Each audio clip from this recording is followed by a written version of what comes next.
Hey, what's going on, guys? Ryan Hodge with FantasyLabs.com here, and we are taking a look at the Week 7 quarterback model. So I've got my model loaded here. We are going to dive right in, and keep in mind, my model is definitely geared towards smaller field tournaments. So those of you that are new here, that might be why a cash game play is not popping in my model, because it is not built for those boring contests, grinding out 8% ROI on a good year. Who wants to do that, right?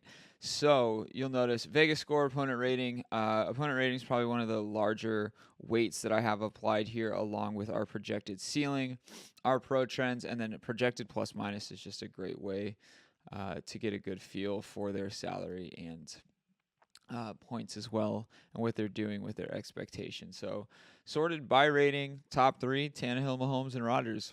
I don't see anything abnormal here. Nothing is like, what? Why is he up there? Like maybe if Tua was up there, or if Daniel Jones was up there, we could take a little bit of a deeper dive. But these three guys make sense. I mean, look, I think Ryan Tannehill actually, somebody who I've been looking more and more as the week has gone on. Keep in mind, I am recording this on a Friday morning, but Wednesday and Thursday, as I was really starting to dive into things, doing sims, doing my ownership projections, and he just came in real low. If we sort by projected ownership here, I mean, he is way down here.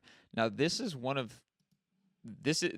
one of, this is the best game environment. I mean, this total has moved from 56.5 to 57.5. You have an implied team total for Ryan Tannehill at 26.5, and Kansas City up here at 31.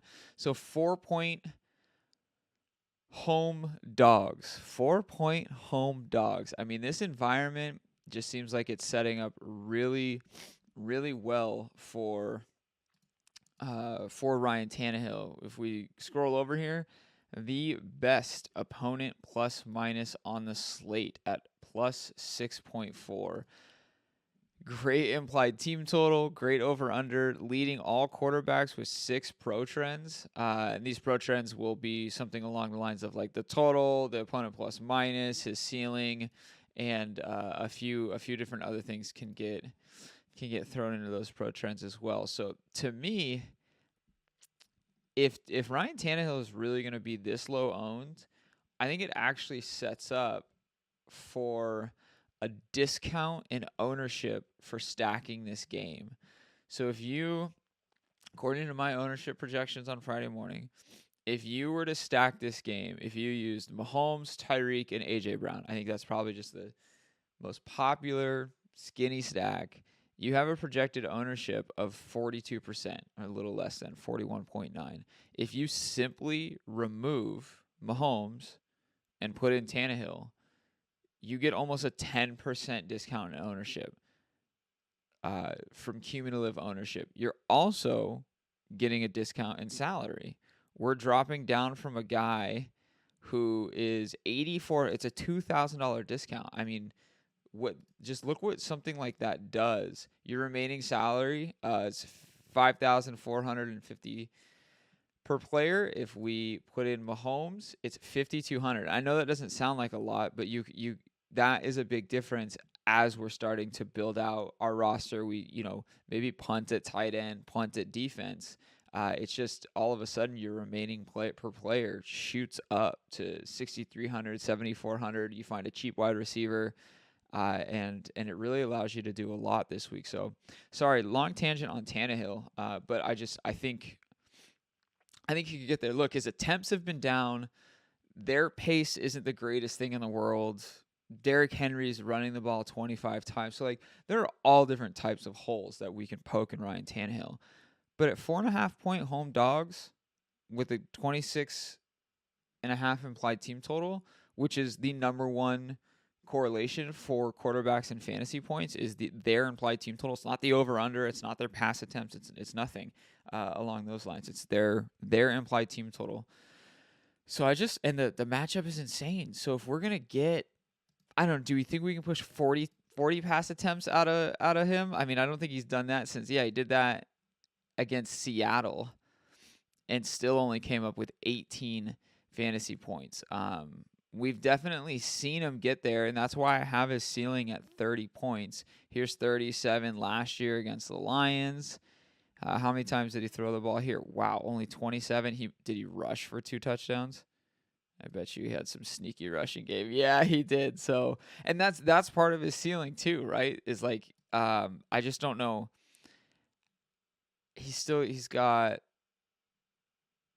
4 attempts this year. 4 attempts, yeah. So like I don't know. I just look. I think at a discount. It's a discount. Great game environment. It's just a different way to go if you don't want to eat chalk. So let's keep breaking it down here. Patrick Mahomes, play the guy if you want to play the guy. Just be prepared to be unique at your other positions to move away from a total cumulative ownership. Aaron Rodgers, Washington is playing at a pretty decent pace of play, but the Packers are not. But it is still Aaron Rodgers. Great ceiling, low projected ownership. Good matchup, opponent plus minus 4.2. Easy stacking options with Devonte and Terry. So, like, totally makes sense. I get it. A little bit cheaper than Mahomes, a little bit cheaper than Kyler, and just kind of priced right in there with like Stafford and Matt Ryan, or not Matt Ryan, and Lamar. If we dip down once again, Kyler Murray. I said it last week. It's so tough for his price, and he's just not helping you win anything. He did early on, and it's just not happening now against Houston, which I think is a team that you kind of want to run on. He may struggle again. So Houston is not giving up a ton of points to opposing teams' quarterbacks, and it's because people are just running the football in Houston. So a tough one for me here. Great implied team total, though. I think he has an implied team total of 32.3 points. So, like, massive implied team total. But I just don't know if Houston's going to keep pressure. I mean, we've seen this a couple different times with Houston. Like, I was on the Bills. I don't know. I think it was like week 3 or week 4. Bills were just passing at absurd rates. But Houston just wasn't really doing anything to keep the ball there. And so or to keep pressure on the Bills in that game. And so I think maybe similar with Kyler, but it should be worth noting, like, maybe super large field stuff, because he just has such a massive ceiling, and his projected ownership is not at a bad spot either. So dipping down a little bit further, Stafford, Lamar, and Tua. These are all 3 quarterbacks who I think have wonderful ceilings, all playing at really good paces. Stafford is absolutely just hucking the ball. Just everything that he wanted to do in Detroit, he's now doing in LA. So we love to see that. But 2 tough opponent plus minuses here. Minus 3.1 for Stafford and minus 2.6 for Lamar. I think you really want to run the ball against Detroit, and I think you really want to run the ball against Cincinnati. 2 things that I said last week. Daryl Henderson is one of my core plays this week against Detroit, who is just absolutely giving it up. Plus 5.1 opponent plus minus, the highest on any slate for Daryl Henderson.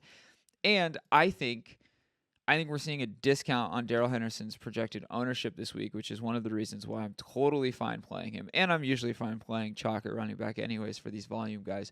There are a lot of 6K guys in really good spots with good volume, and so I think it's kind of suppressing a lot of their ownership. But this is a quarterback preview, not a running back preview. So let's dive back in. Now, this is an interesting game. Tua and Matt Ryan. So this Miami-Atlanta game, I think, is in an okay spot. I'm usually looking for higher team totals here, but on a 10-game slate, we don't have a whole lot to work with, right? So it's kind of why I'm looking to get different off this Kansas City. I've done that so many times. Kansas City and Tennessee game. For me, it's not really Green Bay or Washington. Green Bay's just playing at such a slow pace. So I just they're fine, but I just, once again, I don't know. Maybe I'll have one Rodgers stack here with in the juke, in the $400 juke. Actually, yeah. Now that I'm saying it out loud, I probably should just get a little bit of exposure there. But back on to Tua and Matt Ryan here. I think that this is interesting. So Matt Ryan, pretty high rating in my model here. And like I said, they're okay implied team totals, right? He's got 25-point implied team total. The Dolphins have been friendly to opposing teams' wide receivers, allowing a plus 1.3 opponent plus minus and a plus 2.7 to quarterbacks. So I think Matt Ryan here is actually in an okay spot. Neither of these teams are very quick, but they both rank above league average inside the top 10 in situation neutral pace. And it's also important to note that they're facing the 8th highest pass rate and have averaged the 7th most total points over their last 4 games. The Falcons have. So I just think that they're in a good spot. $5,700, Calvin Ridley, Kyle Pitts, easy stacks. I mean, the cumulative ownership for all of these players, anyone in this stack, the only person who I have projected for more than 10% ownership is Calvin Ridley, but even he comes in at 15%. So you're getting a very low projected ownership when looking to stack this game. So I think it's a good spot. Now, maybe they'll get steamed. I don't know. Maybe other people in the industry will start to get on them come Friday afternoon and Saturday as people are kind of rewriting their articles or publishing their content or having their podcasts or whatever it might be. So my projected ownership might change here over Friday, Saturday. So keep an eye out for that. But I think that's an okay game. Now, I originally thought there was going to be a lot more ownership in this Philly and Vegas game. I thought Jalen was going to be one of the highest owned quarterbacks, and he is. If we sort by projected ownership here, he's in here in the top 3. I honestly, like, with his price tag, I expected to have him after all the math and Sims and all that stuff comes out. I really thought that I was going to see Jalen kind of up here in the Mahomes range, but he's not. He's much lower down here. Now, my model's, whatever, middle of the pack, 71.35 player rating. Vegas has not been friendly to opposing teams' quarterbacks. Jalen gets it done with his legs. It's kind of tough to stack with, but I think you just roll with Devonte Smith. You bring it back with a Waller or a Hunter Renfrow or a Henry Ruggs. So, like, when I say tough, it's just like some of the plays are thin, but it's easy. There's a lot of options. You're not just like, oh my gosh, I have to choose who to run this back with. So it's pretty straightforward there. Tom Brady, terrific Tom. The Tampa Bay Buccaneers and Tom Brady have thrown the ball 264 times. They are passing at an extremely high rate. Tom's got a 69, #nice, completion percentage, and 17 TDs on the year. He leads all quarterbacks with 17. Now, he is tied with Mahomes, and you've got Dak and Josh Allen just below him. So, look, I just think, like, not playing, you can always play Tom. His air yards per attempt could be a little bit better, just 8.9. You have a couple guys up there like Justin Fields and Lamar Jackson above 10. So, like, it's whatever, kind of a tough spot. I prefer maybe just using like a Chicago one-off and some mini correlation with like an Antonio Brown or Mike Evans or even a Chris Godwin who just really hasn't gotten there in his ownership. I think I'll take a deeper look right now, actually, since we're talking about it. But I'm pretty sure, 10%, that's pretty healthy. Like, nothing wrong there. And he got a decent rating as well in my model. So back to quarterback. Now, look, I don't play cash, but I thought that Justin Fields was going to be a cash game staple this week. I don't know if he is or if he isn't, but that ownership really suggests that he's not. So I think that there is some merit to playing a guy who, if you take out some of like the random like Jordan Love pass attempts and Taysom Hill nonsense, Justin Fields is leading quarterbacks in air yards per attempt. So this is a phenomenal matchup, opponent plus minus of +4. Very, very easy options to stack with. I mean, if we take a look at Darnell Mooney, great air yard king there, 8.7. And if we take a look at Allen Robinson, 6.8. So very, very cheap inexpensive, stack with upside in a good matchup is in regards to what Tampa Bay is allowing to opposing teams' wide receivers and their quarterbacks. Let's take a look. I'm pretty sure that this team total, though, is, 17 points. That is a tough pill to swallow when clicking the plus button in the DraftKings lobby at your quarterback position. When you have is that the lowest implied team total? It is not. We have Houston, and then they are tied with Detroit. So it might as well be the lowest implied team total. That's pretty insane. I also thought that this team total was a little low. I mean, that was kind of a strange one too, but the Philly implied team total there. So yeah, tough pill to swallow. And then look, I think from here, guys, like I'm out. I don't know, man. Green Bay's playing at too slow of a pace for me to really want to play Heineke, but Washington's pace is up. But once again, 20.3 implied team total. Like he's not like a sub 1% projected owned quarterbacks. Like I don't know, hard pass there. I'd just give me Justin Fields in a better spot at a cheaper discount in ownership. So like, I don't know.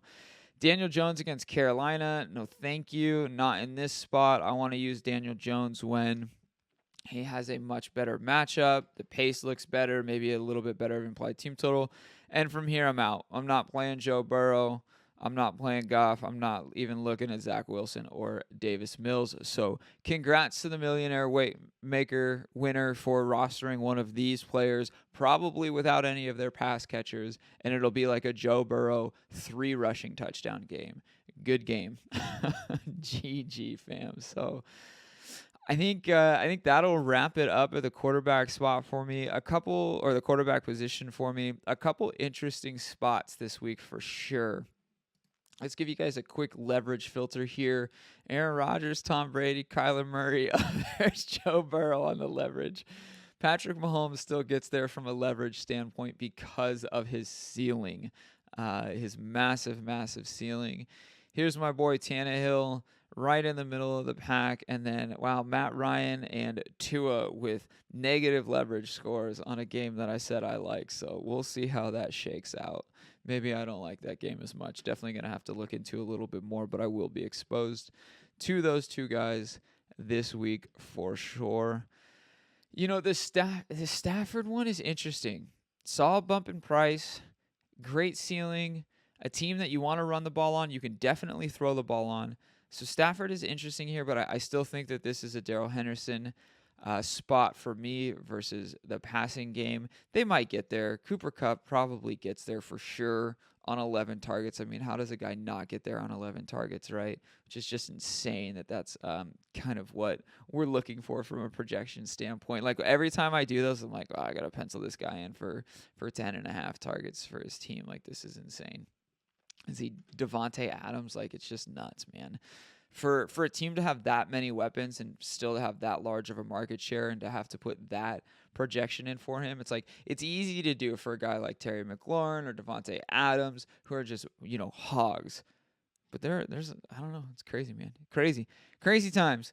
With that, look, run good in week 7. This is our week, fam. Let's get there. Let's get in that top 1%. Let's take something down this weekend, and I will see you guys on Monday for the week 7 review, hopefully showing you guys some winning lineups, something up towards the top. Let's try and get out of this losing streak that we're on. But look, run good, and I'll see you guys later. Peace.